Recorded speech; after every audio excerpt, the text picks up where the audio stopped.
नमस्कार, आप देख रहे हैं अवध टीवी और मैं हूं शिवांगी। आइए शुरू करते हैं आज की बड़ी खबर से। जापान के प्रधानमंत्री साने तकाइची 1 से 3 जुलाई तक भारत के आधिकारिक दौरे पर है। शुरुआती में चर्चा थी कि वो प्रधानमंत्री नरेंद्र मोदी के साथ असम भी जाएगी, लेकिन अंतिम कार्यक्रम में असम को शामिल नहीं किया गया। हालांकि विशेषज्ञों का मानना है कि इससे भारत जापान संबंधों में पूर्वोत्तर भारत की रणनीतिक अहमियत बिल्कुल भी कम नहीं हुई है। भारत की एक्ट ईस्ट पॉलिसी और जापान की free and open Indo Pacific रणनीति का सबसे मजबूत संगम पूर्वोत्तर भारत में ही दिखाई देता है और यही वजह है कि जापान लगातार इस क्षेत्र में कनेक्टिविटी, बुनियादी ढांचे, निवेश, कौशल विकास और सांस्कृतिक सहयोग को बढ़ावा दे रहा है। हाल के वर्षों में जापानी प्रतिनिधि मंडलों ने असम, मेघालय और अन्य पूर्वोत्तर राज्यों का दौरा किया है। वहीं असम, मेघालय, अरुणाचल प्रदेश और नागालैंड के मुख्यमंत्री भी जापान जाकर निवेश, स्किल डेवलपमेंट और औद्योगिक सहयोग को लेकर कई बैठकों में शामिल हुए।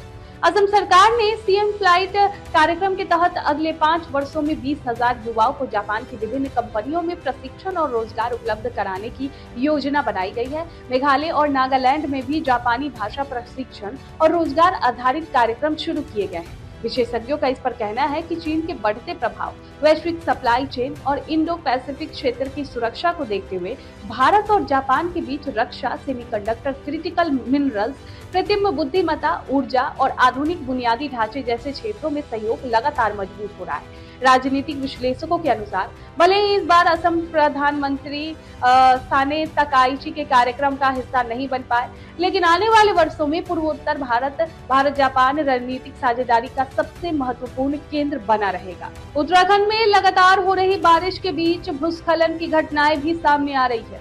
पौड़ी जिले के सतपुली पौड़ी मोटर मार्ग पर एक बड़ा हादसा उस समय टल गया जब एक यात्री वाहन के ऊपर अचानक मलबा और पत्थर गिर गए। सूचना मिलते ही एसडीआरएफ और स्थानीय पुलिस की टीम मौके पर पहुंची और त्वरित रेस्क्यू अभियान चलाकर वाहन में फंसे सभी यात्रियों को सुरक्षित बाहर निकाला लिया।